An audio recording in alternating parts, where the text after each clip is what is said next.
प्रहलाद जी को नृत्य कर रहे थे। जैसे ही हिरण्यकश्यप आया उन्होंने धरती पर एक बार एक मुट्ठा मारा धरती तलवार मारने से मुट्ठा से मारो धरती मुट्ठा मारने गया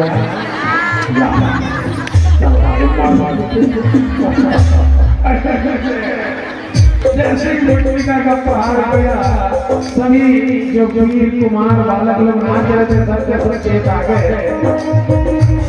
तुरंत हिरण्यकश्यप ने अपने पुत्र से कहा कि तू किसके बल पर इतना ही कराता है।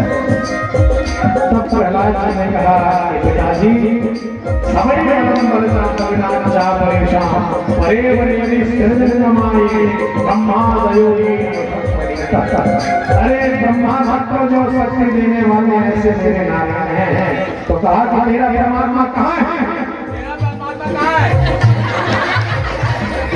मेरा परमात्मा तो सब जगह है पिताजी। आपको सकलम जगत विष्णु समस्त है हरि व्यापक सर्वत्र समाना अप्रेम ते प्रकट हो ही मैं सब जगह मेरे परमात्मा है पिताजी। तुझ में खड़ खंभे में सब में परमात्मा का वास है। तो यदि पूछा हिरण्यकश्यप ने कि पार्श्व यदि से सर्वत्र का समास खंभे में दृश्यते यदि तेरा परमात्मा सब जगह है तो इस खंभे में क्यों नजर नहीं आता है? बता पकड़ हाथ मेरा परमात्मा इसी देखिए तेरी माता हो जाए ऐसे जो है हिरण्यकश्यप ने जैसे ही प्रहार किया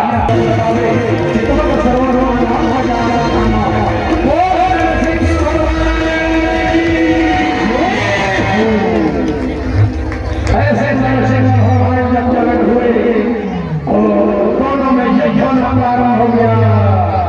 हाथ से हमारा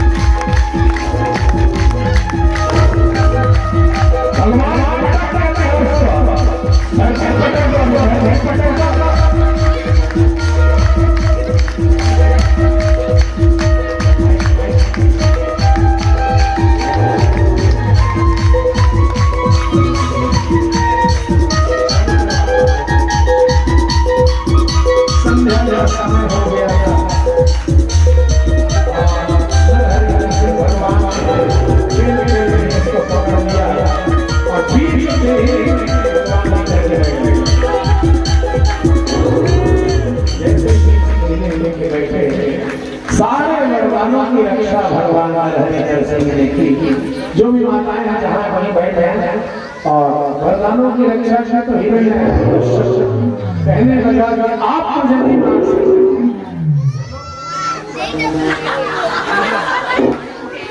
आप मुझे नहीं मान सकते। क्यों नहीं मार सकता तुझे? मैंने वरदान दिया है। आप मुझे नहीं मान सकते। मैंने वरदान दिए हैं। मुझे वरदान मिला है।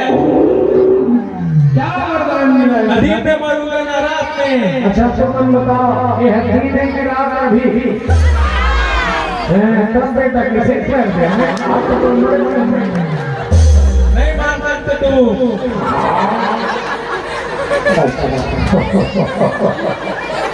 और क्या वरदान लिया तुमने?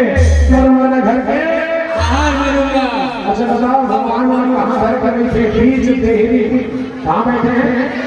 इसीलिए शाम के समय बीच दरवाजे में किसी को नहीं बैठना चाहिए। भगवान नरसिंह उसको दरवाजे पर बैठते हैं और जब भी दरवाजे में जाओ पैर चौखट जाना चाहिए।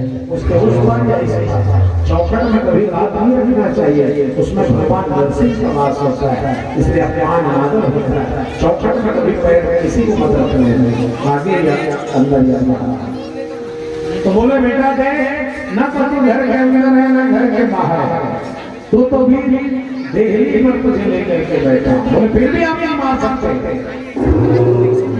मैंने वरदान दिया है, ना मैं धरती में मरूंगा, ना मैं आकाश में मरूंगा। बोल लगा, ना धरती में, ना धरती में मरूंगा, ना आसमान में मरूंगा। तुझे बता अभी कौन में डर, ना वो धरती में था, ना वो आकाश, वो भगवान की गोद में था। धरती तो नीचे थी, आकाश ऊपर था। बोले बेटा अब क्या मरूंगा, फिर भी नहीं मरूंगा मैं। आपके बनाए हुए सृष्टि में किसी प्राणी से नहीं मरूंगा। आपके बनाए हुए सृष्टि में किसी प्राणी से नहीं मरूंगा। तो बेटा बोला ब्रह्मा नहीं बनाए, ब्रह्मा मैं बनाया। भगवान कहते हैं कि ब्रह्मा ने मुझे नहीं बनाया, ब्रह्मा को मैंने बनाया। बोले फिर भी आप मुझे नहीं मार सकते, फिर भी आप मुझे नहीं मार सकते। क्यों? 12 महीने में किसी महीने को नहीं मारूंगा। 12 महीने किसी महीने में नहीं मार सकते।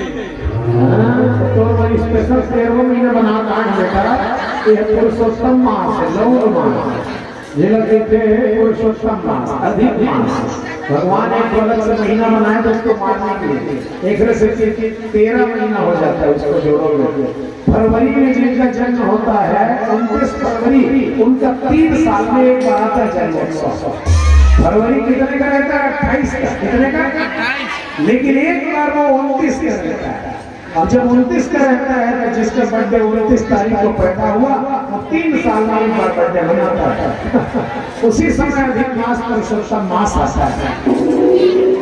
बोले फिर भी आप मुझे नहीं मार सकते, मुझे नहीं मार सकते। ब्रह्मा से और भी बहुत से वरदान मांगे।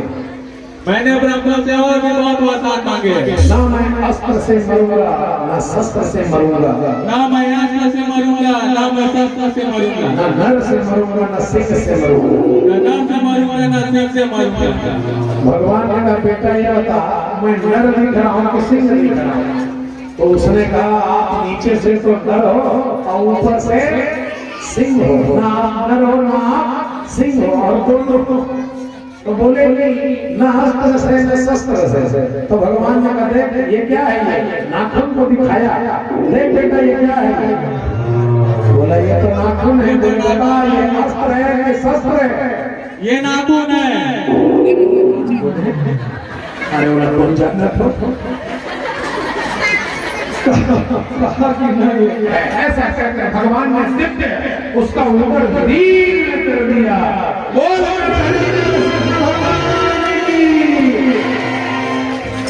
ऐसा कहकर भगवान उसके अंदर ही उतार करके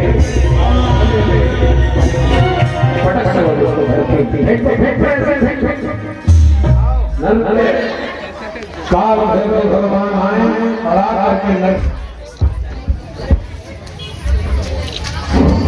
नरसिंह के सामने आकर के खड़े हो गए। नरसिंह से बात करने लगे, आमने सामने। मैं शिव के अंश से आया हूँ और आपको समझा रहा हूँ कि आप शांत हो जाइए, क्योंकि संसार का जो है आपकी आवश्यकता है, इसलिए आप शांत हो जाइए। नरसिंह ने जो और नरसिंह के हुंकार और हृदय से काल भैरव बड़े क्रोधित हुए। उन्होंने कहा कि आप जो इस तरह से भगवान देवादिदेव महादेव की अवहेलना कर रहे हैं, कहकर दिव्य रूप धारण किया। सार्वभौम का सार्वभौम भगवान काल भैरव ने उनको दिखाया और ऐसा रूप था जो हजार सिंह भी यदि आ जाए तो भी सार्वभौम का शिकार नहीं कर सकते हैं। ऐसा दिव्य रूप भगवान महादेव ने धारण किया।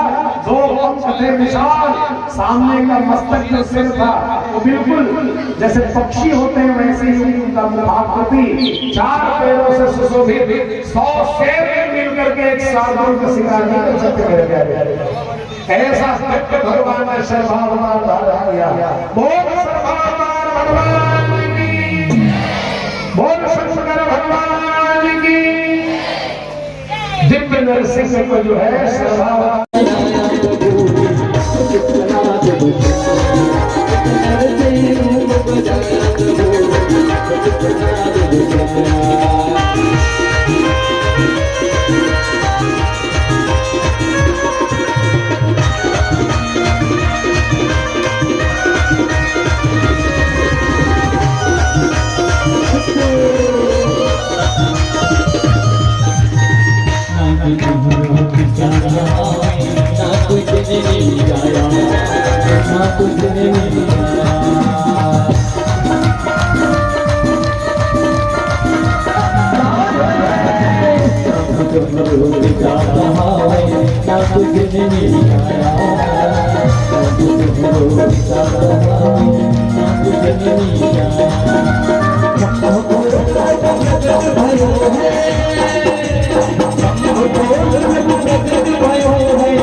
है